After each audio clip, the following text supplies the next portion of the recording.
নমস্কার বন্ধুরা, আজকে আবার একটা ভিডিও নিয়ে চলে এসেছি আপনাদের সামনে। এটা একটা জামাই ষষ্ঠীর ভিডিও। প্রতি বছরই হয় জামাই ষষ্ঠী। তো এইটা আমার আপলোড করতে একটু দেরি হয়ে গেল, আমার শরীর খারাপ ছিল। আর প্রতি বছরই হয় জামাই ষষ্ঠী, কিন্তু এটা আমার কাছে ভীষণ স্পেশাল। বিকজ আমার মায়ের 70 বছর বয়স। তার উপর আমার মায়ের দুটো হাঁটুই অপারেশন হয়েছে, 1 বছর হচ্ছে।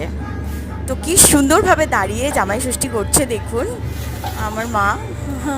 সব কিছু খুব সুন্দরভাবে নিয়েছে এবং দাঁড়িয়ে করছে, হাঁটুর কোনো প্রবলেম নেই। আর আর একটা কাঁঠালও রেখেছে। আমার হাজব্যান্ড কাঁঠাল খেতে একদম ভালোবাসে না, তবুও ষষ্ঠীতে নাকি রাখতে হয়। দেখুন কি ভালো লাগছে আমার। আর এখানে একটা কথা আমি বলতে চাই আপনাদেরকে, ভিডিও প্রসঙ্গে নয়। আমার মায়ের ভীষণ হাঁটুর প্রবলেম ছিল।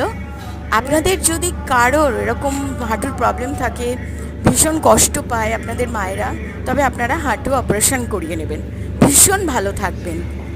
আমার ভিডিওটা দেখবেন, ভালো লাগলে লাইক করবেন, শেয়ার করবেন, সাবস্ক্রাইব করবেন, কমেন্ট করে জানাবেন কেমন লাগলো। Thank you.